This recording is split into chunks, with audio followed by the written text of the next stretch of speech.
How's everyone doing?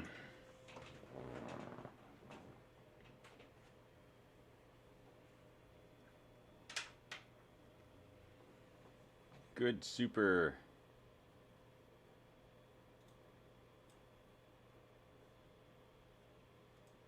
Awesomeness.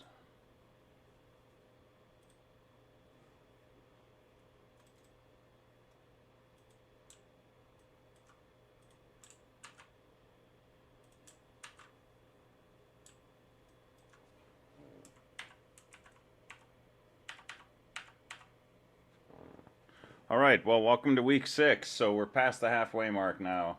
Um, moving quickly. So logistics first. I've canceled all my classes and office hours for Wednesday. So Wednesday, no class, no office hours. Um, Thursday will probably be a regular class instead of a lab session because we have our midterm on Friday. So we'll probably do regular class on Thursday, and part of Thursday we can talk about the midterm details. But it'll be similar to the other midterms we've been doing since we've been online. So it'll be an assignment on Canvas, and you make a PDF of your answers and upload it by the deadline. Um, so that's logistics. Let's see. Are we going to use custom images for the dots and the lines or built-in J-frame elements?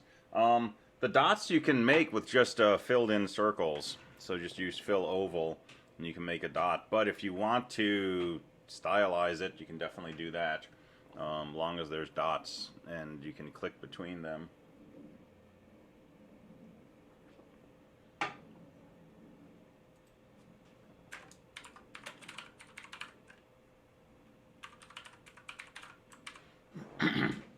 So PA3 first. I finished grading PA3. I uploaded grades and comments this morning. Let me know if you have any questions with them. PA3 people seem to do a great job with it, so I'm really happy with people's 20 questions implementations. Number of people nailed it perfectly. Most of the other people nailed it, except possibly the updating of the decision tree at the end.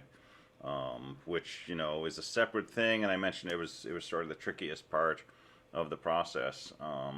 But most people did what I suggested, which was get the other parts working, and then tried to get the tree update working. And if it wasn't ready to go by the deadline, a lot of people just commented it out, left it in their code, but commented it out so that the code would compile and run successfully without it. So that was good. No issues with playing the game. Found some hidden Easter eggs. One that took me into the stick realm, so that was good. Easter eggs are fun. If you didn't get PA3 done, if you couldn't get it to compile or you couldn't get it to play the game or something like that, definitely come and talk to me. Right, meet me in office hours, and let's work through those details. PA3 was a lot about sort of high level organization, figuring out what the parts and pieces were, how you were going to put things into different classes, how they were going to interact. And once you had that worked out, the code probably you found was not that complex, right? I mean, playing the game, which is a pretty cool thing to see from the outside, can be a while loop with 4 or 5 lines of Java code inside. That's where most of your program spends its time. So the code wasn't necessarily the most challenging part. PA4 is going to be a good mix of both.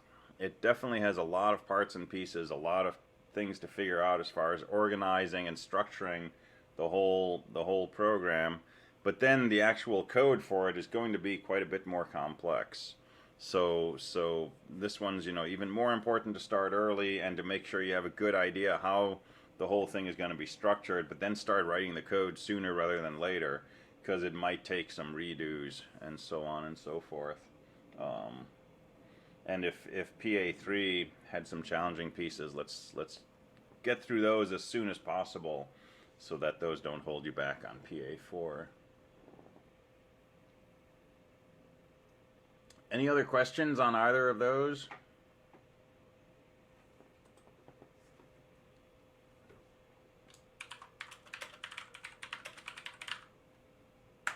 So let me talk about, if you're not sure how to start PA4, let's talk about sort of like first steps maybe. And I would recommend, a good starting point would be make yourself a J-frame and put a J-panel inside and draw some dots. Doesn't have to be, the pattern of dots you're going to use in the final game, but just to get yourself doing some drawing, right? Because going from nothing to just one dot on the screen is a huge leap. And if you can do one dot, you can probably do an array of dots. And so we're gonna dig into this today, and we're going to look at this method called paint.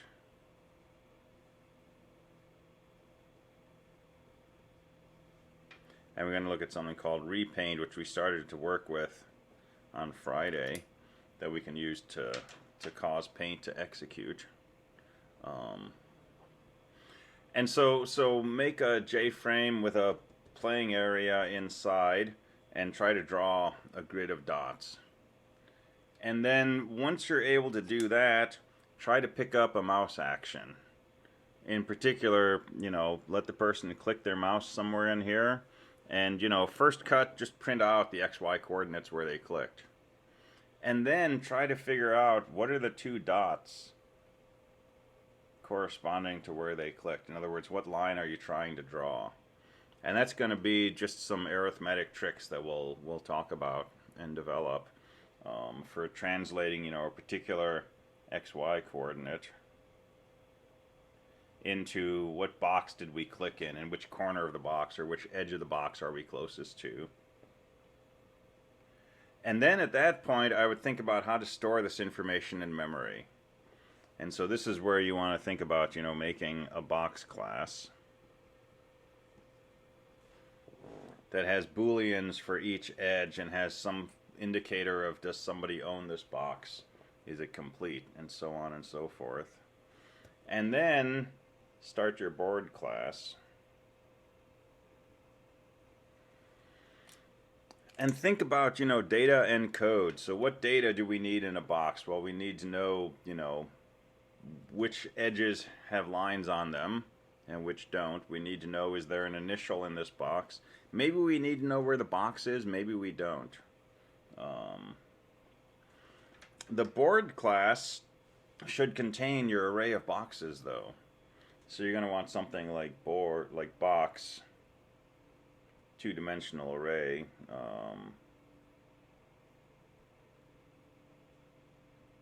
Board area equals new box. Something like that.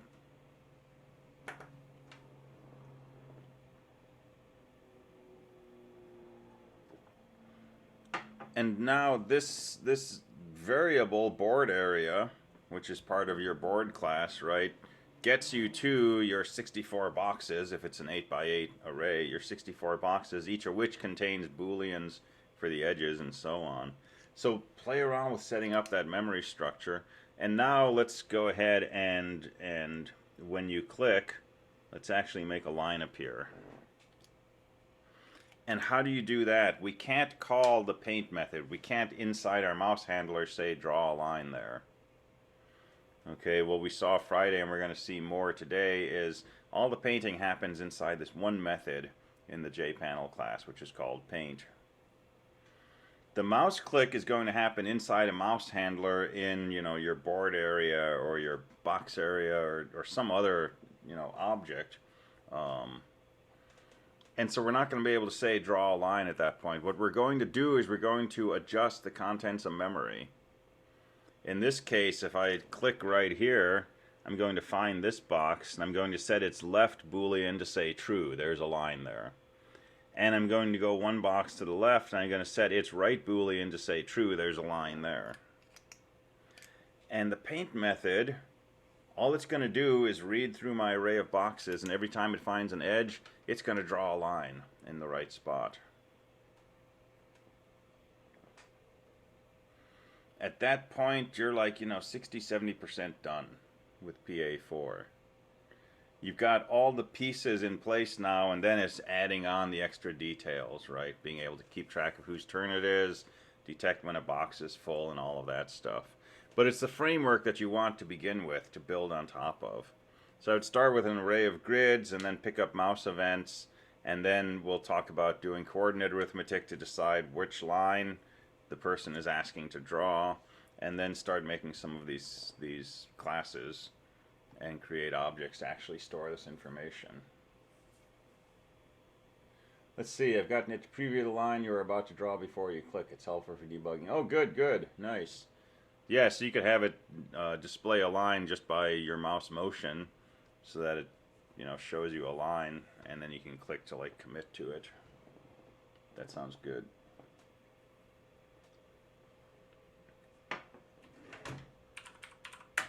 All right, so let's talk about painting this stuff, and let's just play around with some dots.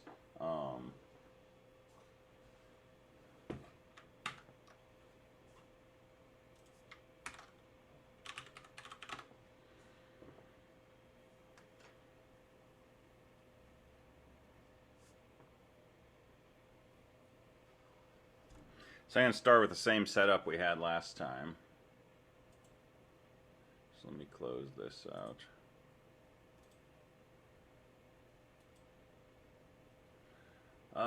What should we call this? We're going to call this rover. So I'm going to start with a J-frame.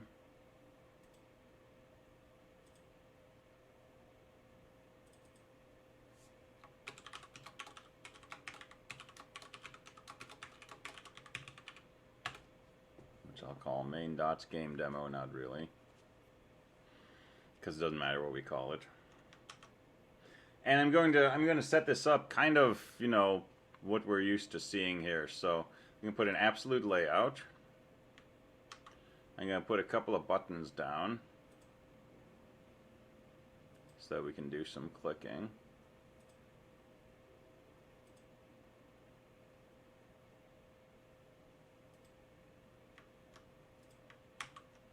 And I'm going to put down my own J panel. There is a J panel here, but I don't really want to draw on that because, for example, I don't want my dots to appear over here on top of my buttons, right? I want them to stay over here, and I don't want them to go all the way to the bottom. So I'm going to make my own little drawing area just for drawing the game. So that's going to be a J panel. I'm going to put that here and make it nice and big.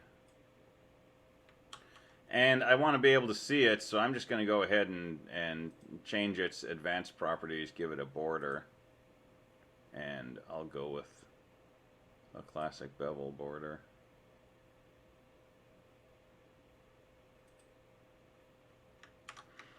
So now we've got a window like this. The other thing I'm going to do, because I'm on a second monitor, I'm going to come in here to the source and I'm going to change the position of this. And start it at x equals 4,000. So when I run this, I get my little window up here. Yeah, you can create as many nested objects as you want, including JPanels inside JPanels. And this is all code. So, I could actually write a loop that created a JPanel and made it smaller and moved it over and down and put it inside the other one. And I could put that in a loop that made 10 of those or 20 of those. And you could put it in an infinite loop and you'd run out of memory in the Java virtual machine eventually. All right, so there is a method inside JPanel. It's actually inside one of the things inherited called paint.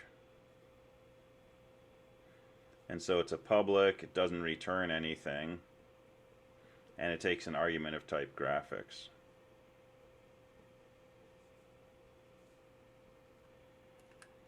And anything that we want to appear on our JPanel should appear because of some code inside this method. Right? This is where we can say draw line, fill oval, that kind of stuff. And we really don't want to be doing drawing on our J panel from anywhere other than the paint method of the J panel. Alright, that's really important because otherwise things get confused and your display can become inconsistent and you get all kinds of undesirable effects. So, you know, panel, let me give this thing a better name.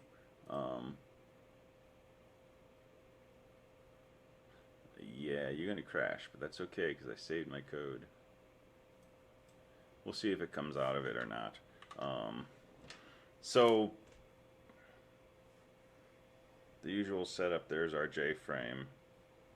There's our J panel. We've got some buttons. We've got another panel over here. I'm going to call this my board.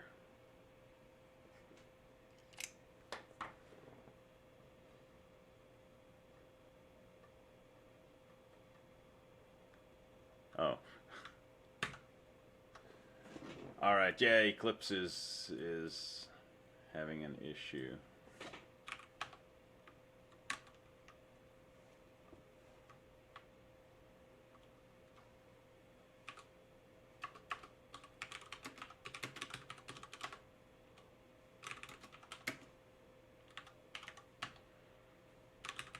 And I'm being heavy-handed with that, only because that happened this morning and I tried gently easing out of Eclipse and it didn't work, so I ended up having to kill it. So if you do a kill with a -9, that's a strong kill. That can't be blocked by the process. So let's go back to Rover. We'll go into the source. And we'll bring up... Oh man. Bring up our main dots game.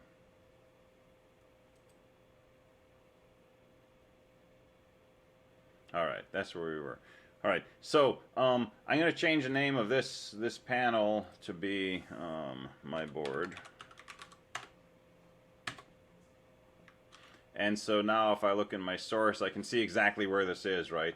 This is where my panel is declared and where it's constructed, my board. So I'm going to change the name of this. Instead of being a J panel, I'm going to call this a my panel.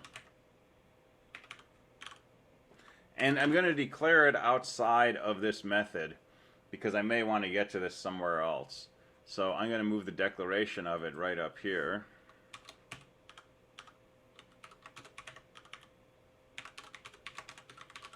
So I'll declare my board right there and use it down here.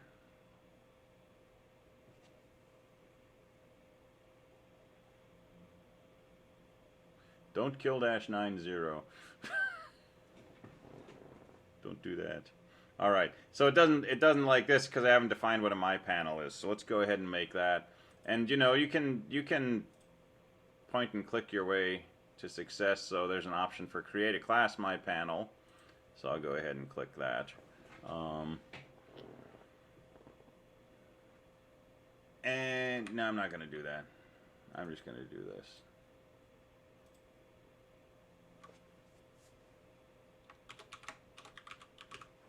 And we can put in the super class here if we want, but I'm just gonna make a simple class called my panel, and I'm just gonna go ahead and add the extends keyword. So that'll extend JPanel. And let's make a paint method.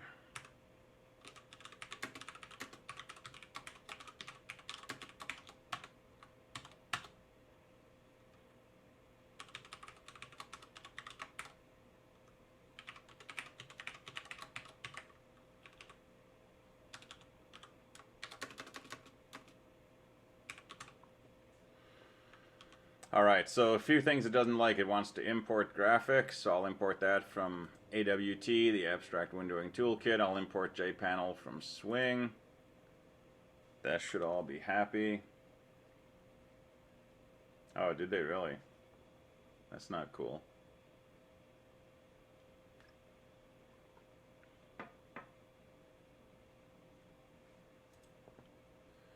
Alright, so if I come over here, it doesn't like my board, but I'll save it and those squiggles go away magically. So everything is good. Let's go ahead and run this. Right? So there's my little dot, right? So I said fill an oval and there it is. Alright, so we're painting. And then the thing that we noticed on Friday was, you know, that beveled outline went away. When I started doing this, it used to draw a border around my panel. That's gone, and that's because I'm not drawing it. The only thing I'm drawing is, you know, an oval. So the old paint method for the J-frame used to look at the fact that we had set up a beveled border with certain characteristics, and it did some drawing based on that. And we need to do that here, or it's not going to happen. And rather than write the code, we can just say, hey, let's call the superclasses paint method, let's pass it G, that's a good graphics argument, and let's have that do its thing first.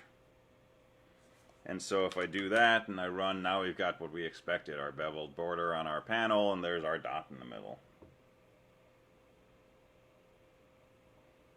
You have to code an oval, there's no drag drop for that, that's correct.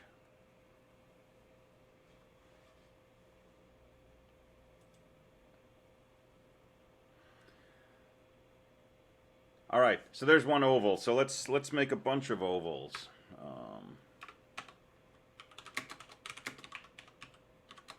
So let's make an array of ovals on our field. So how far should we go in X? I'm going to increase X by 50, but how far should we go in X? I'd like to go whatever the width of the J panel is, right, or the my panel. Well, my panel is a J panel. If you look at the documentation for J panel, you'll see a method named getWidth. So I can call getWidth, and I'll just do X plus equals 50. And I'll do the same thing for Y.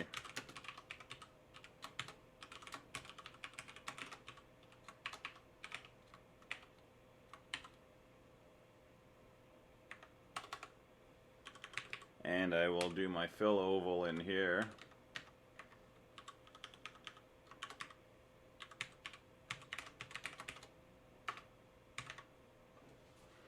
Alright, so now we got a loop. Let's see, I added a panel. Why is there a panel in JPanel class? I don't know. Are you in Eclipse?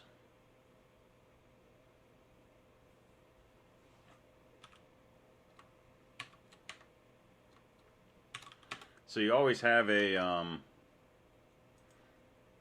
J panel sitting right here, right? It's usually called content pane by Eclipse.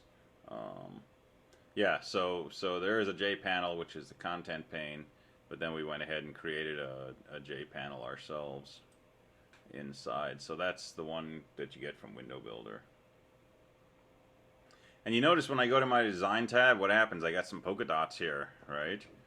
Because Window Builder is looking at the Java code in order to show me what my window is going to look like. So it's kind of interpreting my code like on the fly.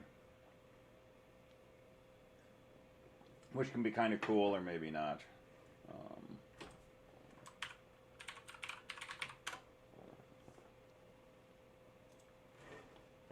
All right, so let's go ahead and run this. Well, we've already seen what it's going to do, right? Ta-da, polka dots.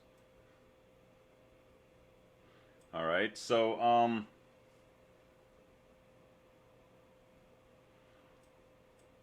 so that works. That's some dots.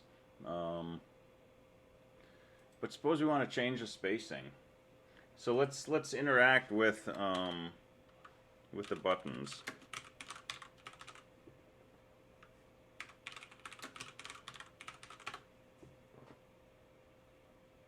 Because, you know, if I change this 50 to a 30 or to a 25, my dots are a lot closer together. So instead of hardwiring this, let's make this an X increment. Well, let's just make it an increment. And let's make increment a field.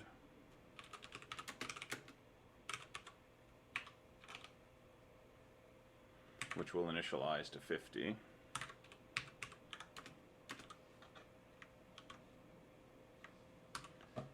Alright, so there's my array with dots separated by 50. So let's change that spacing using our buttons. So let's come back here and let's change the labels on these. So let's make this closer. And let's pick this one. Let's make this further apart, which is not going to fit on my button.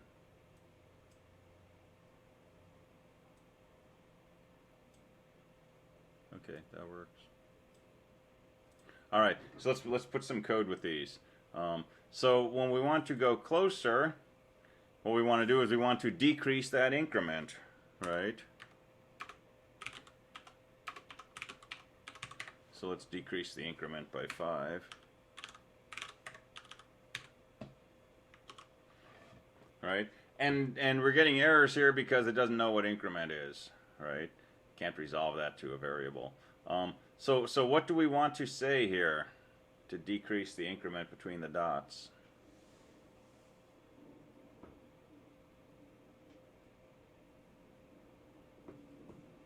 Where is that increment that we want to?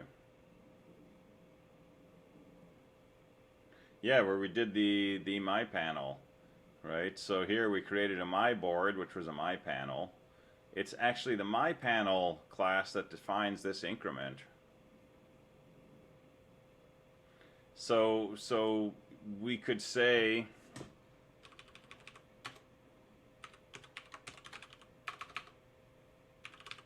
my panel.increment equals my panel.increment minus 5.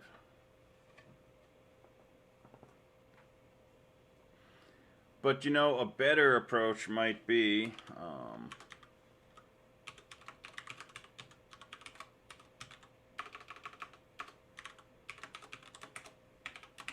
let's make a method called adjustIncrement, and let's say adjust the increment by minus 5. And the advantage of doing that is now in my button for decreasing the increment, I can just call the same method with an argument of, say, plus 5.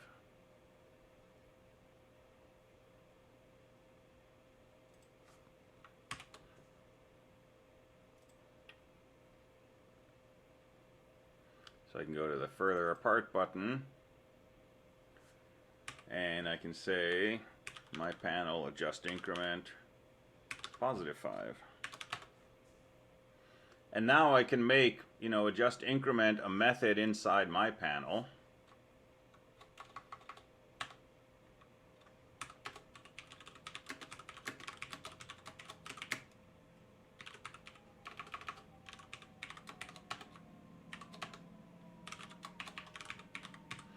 And I can do that.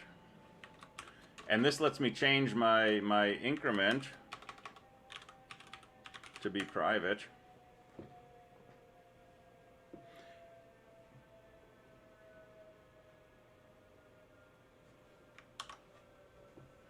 All right, so now if I run this, oh, I got errors.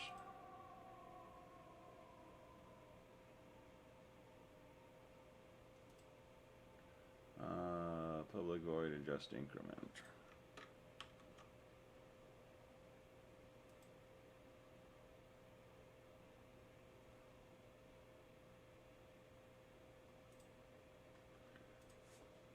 Yeah, I don't have a my panel. I have a, what did I call it?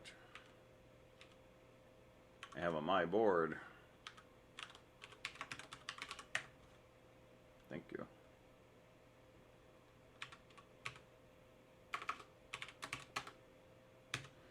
All right. So bad choice of variable names, but my panel is the name of the class, and my board was the name of the object. All right. So we're good to go here. So there's our array of dots, and let's make them further apart.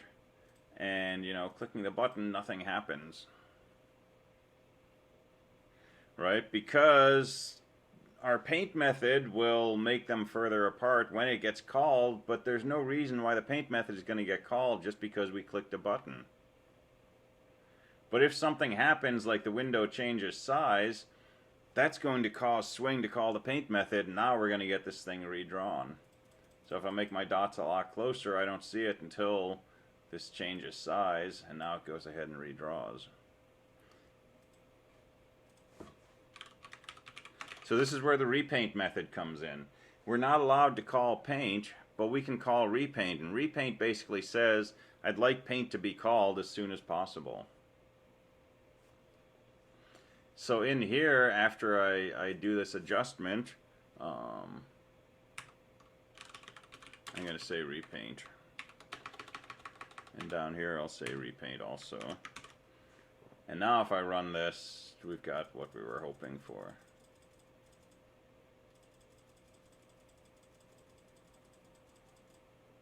Right, so we've got graphical responses to actions.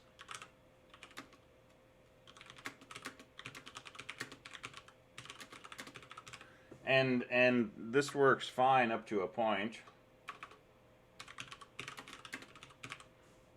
But if I make these too close together,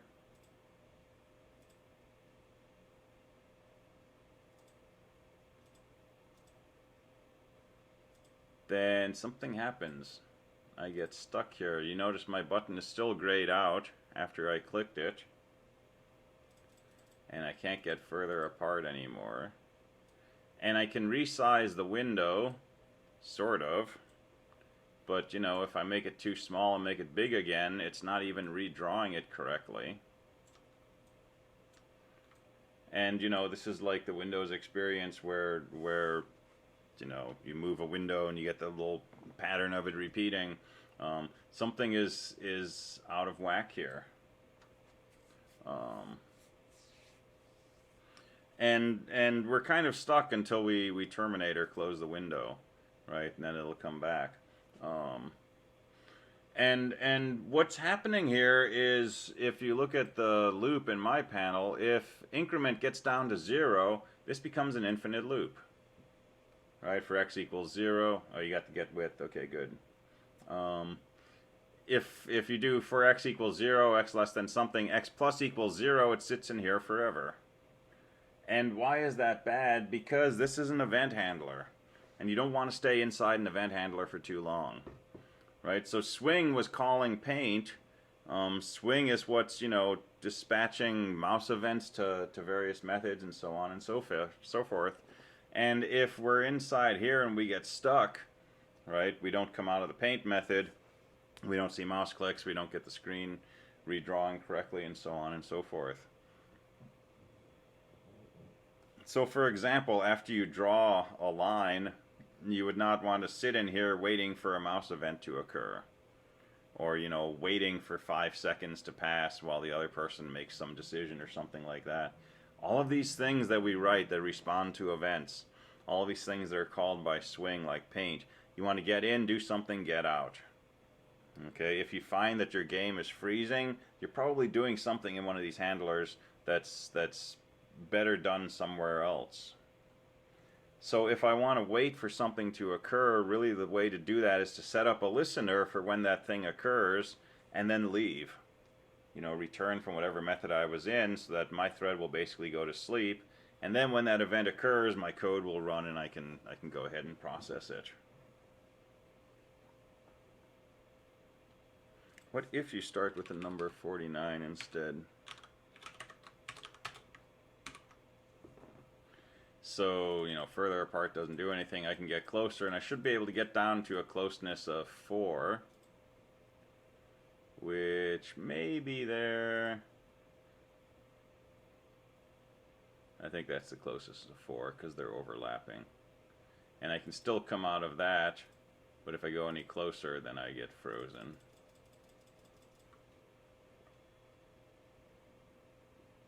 Yeah, it does. Because, you know, increment can go negative, and that's still going to be well, it's not an infinite loop. It'll come out after 4 billion iterations, but it'll take it a while. And you notice I can't even close my window from up here, right? Why? Because that's just an event that swing responds to. And if swing is busy inside this paint method, right, that doesn't get noticed. So from the command line, I would Control C. From here, I'm just going to hit the terminate button, and we're fine. So what do we need to do here? Well, it's pretty simple. So if our increment goes non-positive, let's just set it to 1. And so now I can, bring these in until we get to a solid area, and I can bring them further apart. But if I was doing this in my code in 5 different spots, now I would have to go and add this line to my code in 5 different spots. So this is where it's nice to sort of have a method that does what you want to do if you're going to do it more than once, because anything that we need to add to that or change about that, we just do it in one spot.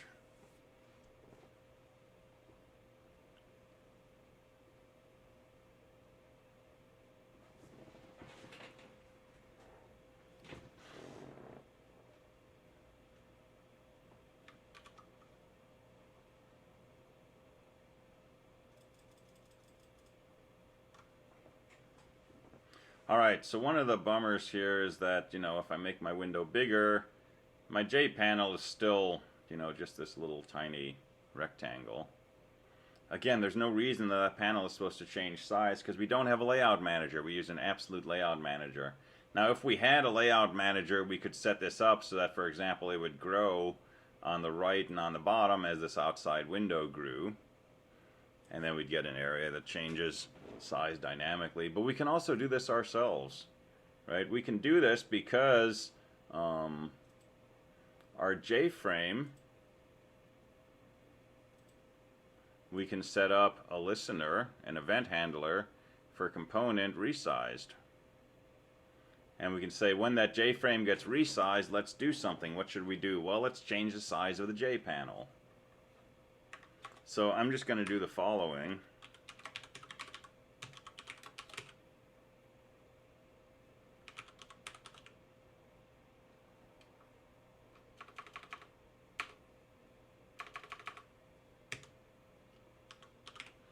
And I had trouble figuring this out earlier too.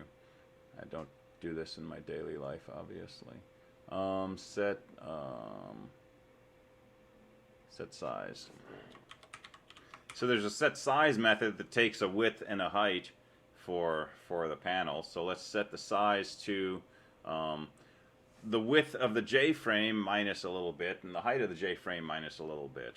So I'm going to do get width, and I'll take off, 200.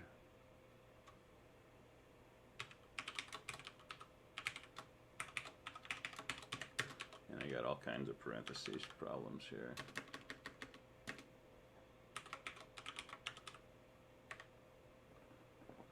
So let's think about these a little closer. So first of all, on this my panel, I use this method get width, get height. What get width am I talking about? There's no method in here named get width. So what method is it calling? Well, this is an extension of JPanel. There must be, in the superclass, there must be a get width in the JPanel class, or in something that JPanel extended, like the component class. Over here, I'm saying get width, but I'm not in a JPanel, I'm inside a JFrame, or actually a main.game.demo not really object, which is an extension of a JFrame. And JFrame comes with a getWidth method, which tells me how big the whole JFrame is. So I'm going to call getWidth and getHeight. I'm going to trim them down by 200. And then I'm going to call the setSize method on the MyBoard object. That's that inner JPanel. And so this one line is doing a whole bunch of work. It's finding the dimensions of the JFrame, it's adjusting them, and then it's setting the dimensions of the JPanel based on the dimensions of the JFrame. It's probably not necessary, but I'm going to call repaint in here. I'm pretty sure when I resize the component, things are going to get redrawn. but I'm not sure in exactly what order that's going to do. And within reason, you're pretty safe calling repaint more often than necessary. But I wouldn't call it a lot more often than necessary, because it takes resources to execute repaint. This will change our dots rows, though, how it's set up, I think. Well, let's see what it changes. So there's our frame, and as we make this bigger, that grows accordingly. And we can make these dots closer.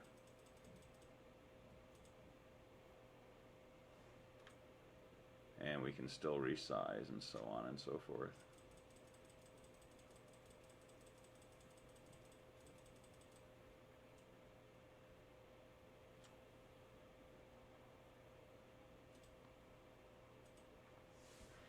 And now you can imagine, you know, just all kinds of things you can do with this, right?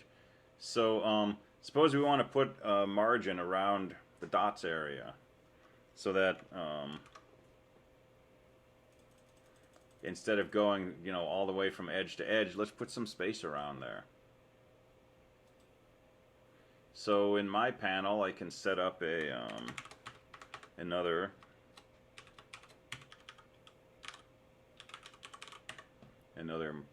margin area. I'll call it a border. And I could simply draw from the border to the width minus the border.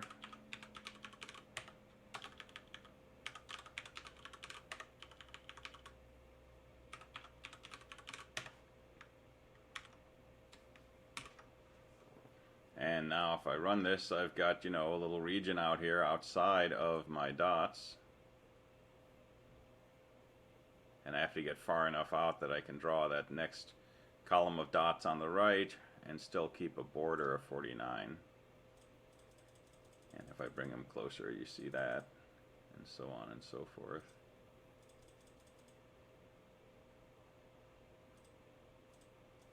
My button's graying out pretty severely here.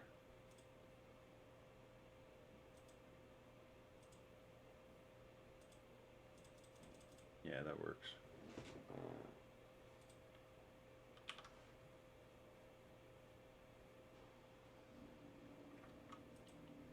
And if you want, you could do something like, yeah, I know. And if you want, you could do,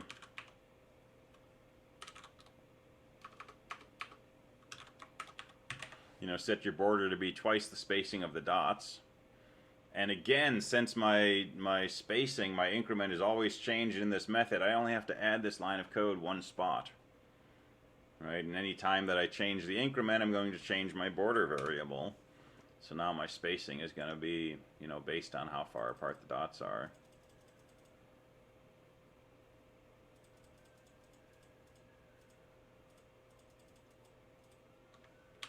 And we got some funny action happening there the first time.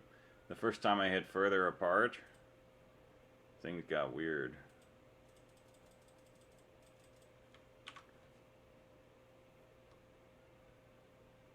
And this is getting weird because I initialized my border to 49 instead of initializing it to 2 times the increment. And I initialized my increment to 49 up here, but I didn't run any of this code down here.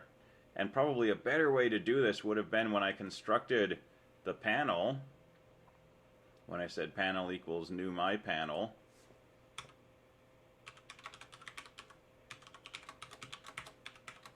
Set my increment right there.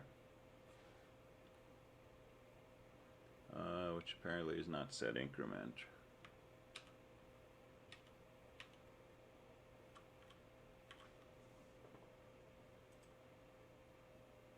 Adjust increment.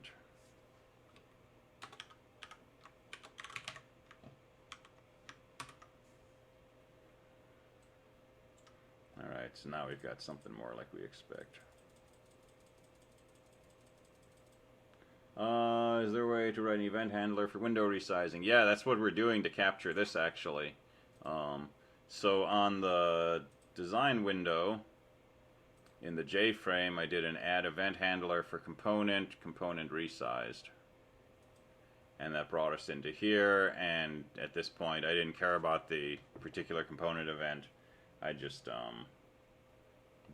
grabbed the width and height and used that to set the panel.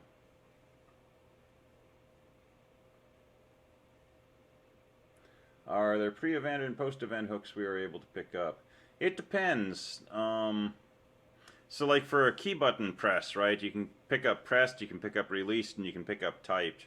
And typed is, you know, maybe the actual event, and pressed is sort of the one before that happens. But for resizing, well, maybe. I think so let's put a message in here.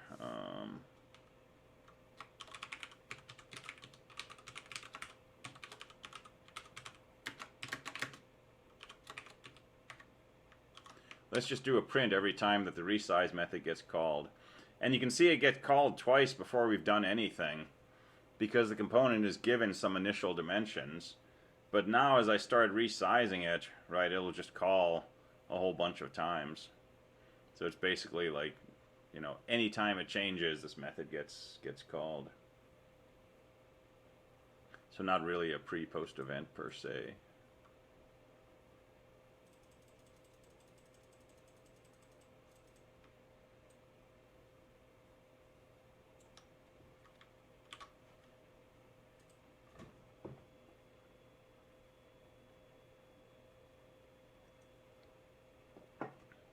And so at this point we're off and running, right? I can make a button called reset.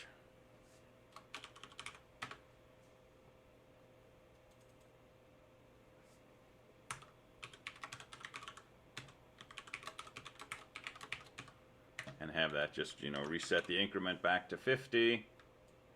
So now I can be, you know, making my dots really close, and I can just hit the reset button. And why didn't it do anything? Because I didn't call repaint.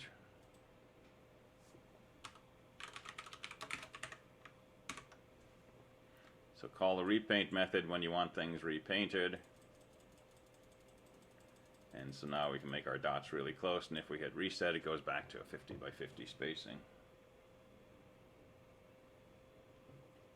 And so at that point, right, everything you're doing is really just, you know, sort of designing what you want your user interface to look like, and then dropping down, you know, widgets, buttons, checkboxes, things like that, and tying the code into whatever actions you want to have occur in response to those widgets being activated.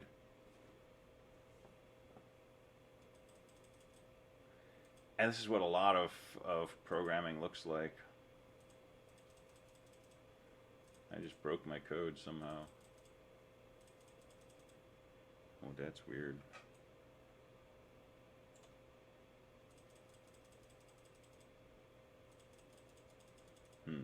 Something really bad just happened.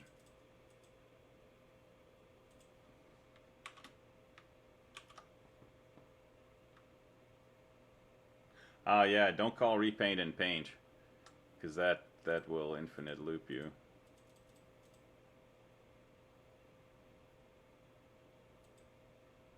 Huh, something just like failed.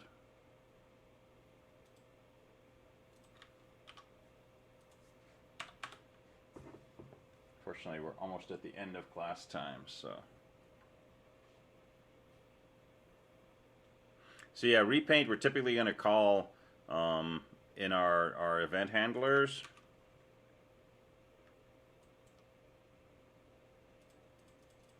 Huh. I'll have to figure this out later. Something just broke.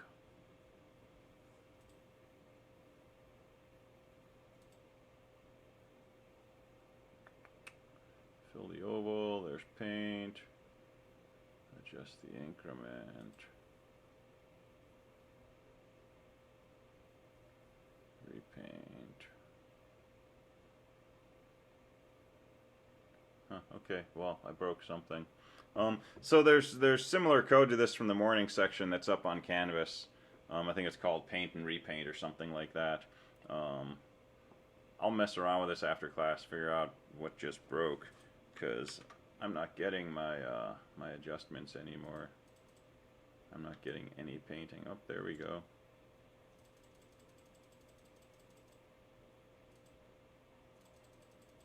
That was weird.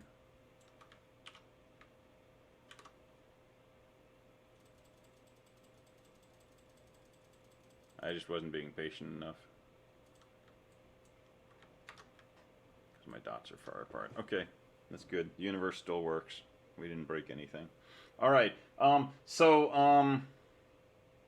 So we'll modulate on this a little bit tomorrow, and then I want to look at some coordinate arithmetic, and I'll post a one-pager I made a while ago that that sort of will help possibly with, you know, taking an XY coordinate for a mouse click and figuring out what box you've clicked in and what the coordinates are for the corners of that box. And this is just kind of a little one-page cheat sheet that can help with some of that arithmetic. So we'll play around with coordinate arithmetic tomorrow, as far as resolving mouse clicks and translating them into edges on boxes. I plan to be here for class tomorrow. I get my second shot tomorrow morning, so if that goes badly, I'll let you know. But otherwise, I'll plan on being here at 2 o'clock, and we'll play with painting and coordinates. All right, sun is out. Have a good afternoon. I will see you next time. Thank you.